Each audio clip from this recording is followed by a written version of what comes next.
to more, I think, interesting questions of why is Cullen on the road to pursue revenge, and that has to do with deeper character flaws and I think some darker reasons than we were expecting, and that's going to feed into his work on the railroad and his interactions with the people there.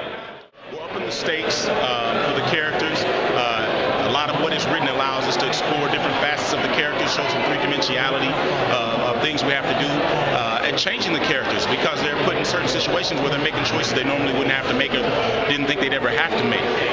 And we're just having a great time, taking what the writers are giving us and pushing it to the full. It's a microcosm of America, really, and it's showing what every person is trying to get out of this new prospect as we journey west. The building of the Transcontinental Railroad was like us going to the moon. It was this huge event and huge stakes, and each person was investing their lives and their future and being a part of it. And we get to see every angle of socially what it is and then individually what it was to make choices at the time for that situation. It's a great part of history of America, and it pretty much begat where we are now. It was great. It's great to explore those experiences. I think it's something that started out with him where it was a financial thing, but as it went on, it's changed very drastically for him.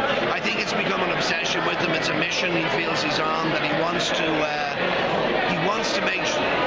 be the first guy to do it. It's almost like going to the moon or something. He wants to be the guy who did this. Nobody's ever done this before, connected east and west like this.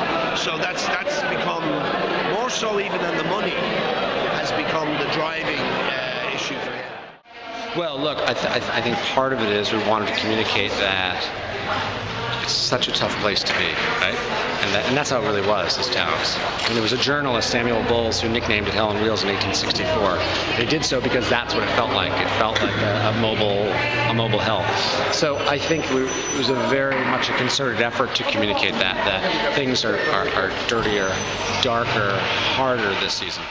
Yes, well, this is the predicament of season 2 for Eva, is that she's, as you said, in season 1 she's very independent, and then she takes a huge turn because she's tired of, living this existence where she's constantly traveling, and she wants some security, and that in those times could only really be found in the form of a husband. And so she's trying to kind of balance, this kind of conventional life with her own personality, which doesn't really fit with that. So.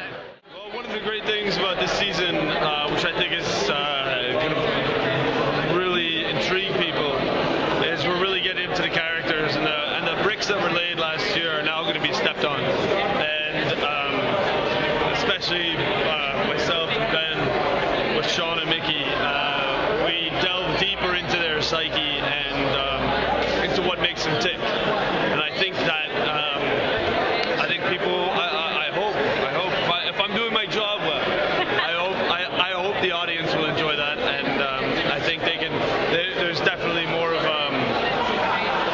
a way to connect with these two brothers.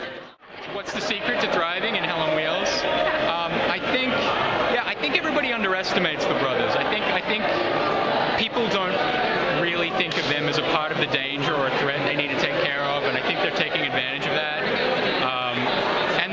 And Sean's pretty ruthless, so he knows the angles, he knows how to work them, but not always. I mean, they get into trouble. I think this year